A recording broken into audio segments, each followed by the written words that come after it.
Welcome to Wake Up and Live with Christopher Flake. Tune in each day as Pastor Chris shares a short inspirational message of encouragement on a variety of topics. So wake up and live empowered, blessed, loved.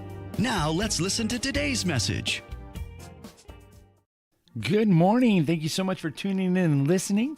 Today we're going to kind of continue on as we've been looking about the last arrow, talking about the story of Elijah with King Joaz when he commanded him to strike those arrows 5 or 6 times. And King Joaz, he stopped at 3 or 4, and how that totally affected his life and his outcome. And we've been looking at how we should live our lives and how we should continue to live above and war against the life of average. I find that many of us, keep longing for a new future while holding on to the past. We desperately want God to create something new for us, but we refuse to let Him tear away all of the old from us. If we are not careful, our future will simply be an extension of our past. There is a natural domino effect from the moments behind us to the memories in front of us. However, only when life is least disruptive do we enjoy this kind of predictability and continuity. But the moments that will actually define us, the moments that will carry the greatest weight in our lives, the moments that will create for us the future we've always longed for, are not those moments that easily integrate into our past. But instead, they are the ones that disruptive moments, the moments that we must choose between extending our past or creating our future. The prophet Elijah understood this well. Long before the arrow striking scene, we looked at and we talked about, before Elijah had begun his prophetic career, he was having what I would imagine was a day like every other day, plowing his fields with his oxen. He was being faithful to the life he had been given. Perhaps only his deepest thoughts and secret desires did he imagine his life would ever change. Then in the afternoon, everything changed for him. When Elijah had a taste of the dust in his mouth and caked of the sweat and feeling the exhaustion that comes from manual labor, the older prophet Elijah unexpectedly comes to him and throws his cloak around him as a symbol that he has chosen him, or more accurately, that God had chosen him to be his next prophet. And Elisha leaves the oxen and runs after Elijah, understanding the full implications of what had just happened. He bids him, he goes, "Let me kiss my father and mother goodbye, and then I will come with you." Elijah responds in somewhat of an obscure, coy way, saying to him, "Go back. What have I done to you?" Elijah doesn't explain anything. He merely puts the cloak around Elisha and walks away. There is a parallel between what Elijah had done to Elisha here and what Elisha did to the King Joash. In the arrow striking thing, we're already looked at. The important point here is not to miss that there is no one who can tell you your future. You have to decide what your future you want. What future will you pursue? What future will you create? For Elisha, this is the defining moment when he leaves his past to go and find his future. After he had kissed his father and mother goodbye, he literally sets his past on fire. He takes his yoke of oxen and slaughters them. He cuts the wooden plow and equipment into pieces and uses them to cook the meat. He gives the meat to all the people, and they eat and they celebrate. Then after everything he used here is only dust and ashes, he sets out to follow Elijah, becoming his servant. For Elijah, this wasn't a turn from wrong to right or evil to good, but rather from the life he had to the life he was offered. Elijah's extreme action was both his declaration and his determination that there was no turning back. If in a few weeks or months or even years things were not going to be as he hoped for, Elijah did not prove to be the man worth aligning with or the future because of the most difficult thing he had imagined. There was nothing to return to. There were no plows or oxen waiting for him, no home, and no previous life waiting for him to pick up where he left off. Other than as a memory, the past was no longer available to him. He had only one direction, and that was forward. As long as we have this contingency plan to go back, then backward is where we'll find ourselves going in the end. For too many of us, our plan B to go back to the life we never wanted in the first place isn't exactly what happened to Israel when they had finally found their deliverance from Egypt. I mean, they cried out to God to be free, and then they complained to him when he granted their request. All they wanted to do was be delivered from Egypt, and then later all they wanted to do was be delivered back to Egypt again. You know, if slavery remains an option, we will find ourselves advocating our freedom. We just don't usually call it slavery. We call it safety. We call it comfort. We call it security. We call it responsibility. It's not saying that you shouldn't have a plan B or a plan C or a plan D. What I'm saying is that all your alternative plans need to be oriented toward the future, not stuck in the past. It's not that those who settle for less don't want more for their lives. It's that they want more than they are not willing to go, where the more is waiting for them. Yet over and over again, we find that God presses us and the forces for us to choose. You know, while Abraham was still in Mesopotamia, God spoke to him and said, "Leave your country and your people and go to the land I will show you." One of the inescapable things of Scripture is that we cannot grab a hold of the future if we keep a hold of the past. This in some ways is a paradox that we are called into as followers of Christ. A singular event in history changes everything for the humanity's future. What Jesus did 2,000 years ago is a call not to live in the past, but to create a future. In fact, this is the central narrative of what it means to be a follower of Jesus. You know, Luke tells us that Jesus had a series of encounters as he and his disciples were walking down a road. I said, a man said to him, "I will follow you wherever you go." Jesus replied, "Foxes and dens and birds have nests, but the Son of Man has no place to lay his head." He said to another man, "Follow me." But he replied, "Lord, first let me go and bury my father."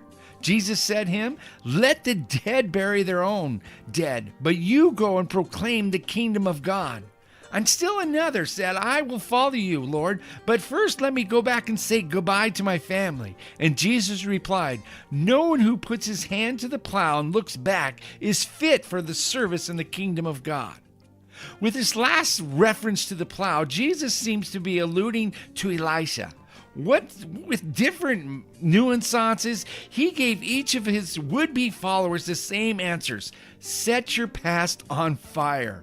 You cannot follow me into the future if you are holding on to your past.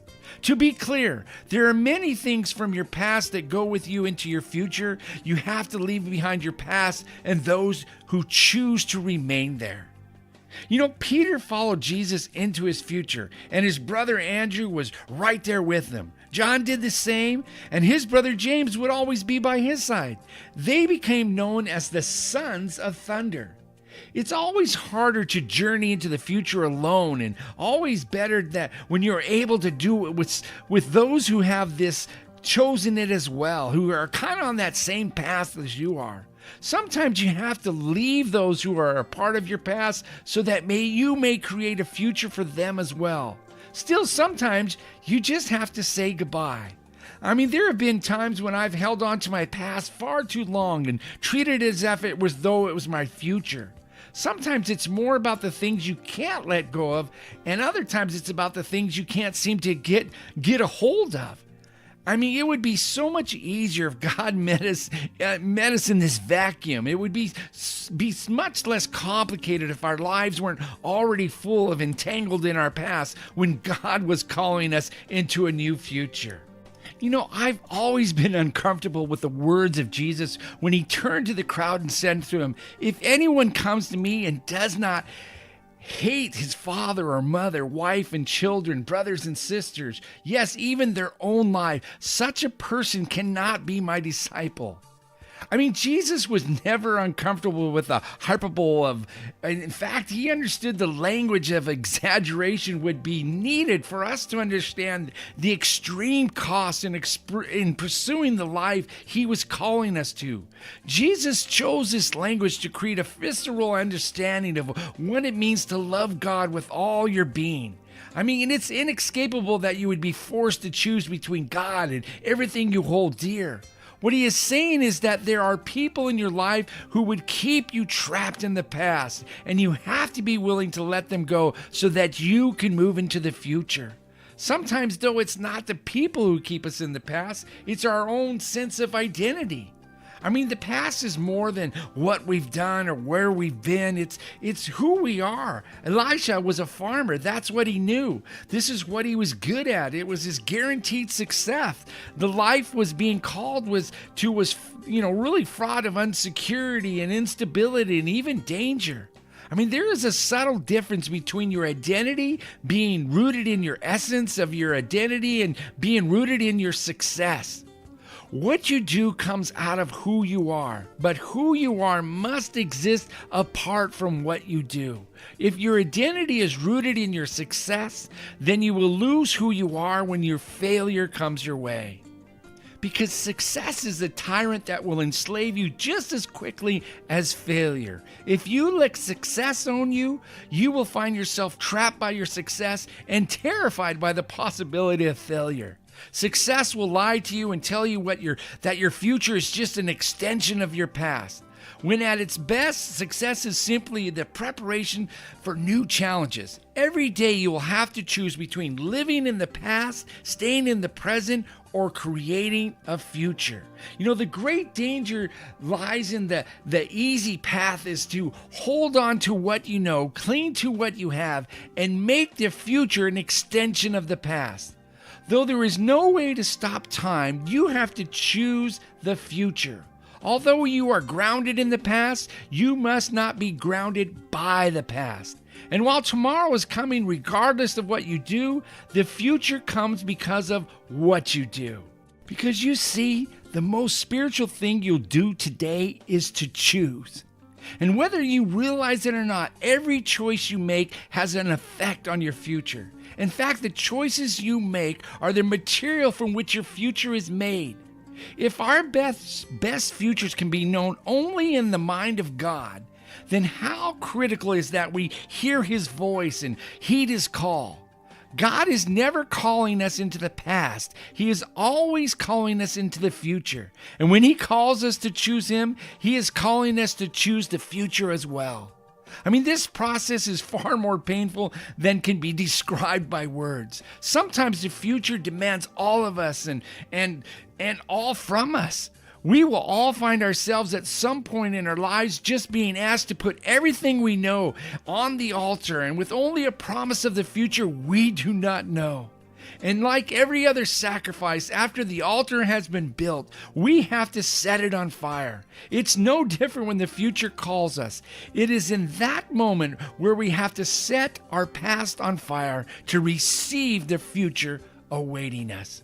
So today, I pray that the Lord would speak to your heart. What is it in your past that you're still clinging to? What is it in your past that needs to be burned up? And where you need to turn and start creating a future in your life and no longer allow the past to determine it, but allow God and his presence, his word, his life to you to determine your future. I know it's a great risk. I know there's a lot of things you just want to know for sure how it's going to end up. But I tell you what, when you trust in God, when you rely on him and you put your heart in his heart, I guarantee you, Matt, your future will be bright. So today, wake up and live, empowered, blessed, and loved by God, and let the past go so the future can begin to show itself to you in the present. God bless, and we'll talk to you again tomorrow. Today's podcast was sponsored by Clay A. Collar, author of The Fallen, a book and soon-to-be-released feature film. This is about two brothers who grew up in the same home but turned out totally different. One a successful minister, the other a death row inmate. A story of forgiveness and reconciliation. Available now at Amazon.com. Thank you for listening to today's podcast. I hope that you were encouraged and inspired. Join Christopher each day on Wake Up and Live. You can find all his messages at www.wakeupandlive.life. May the Lord bless you and keep you.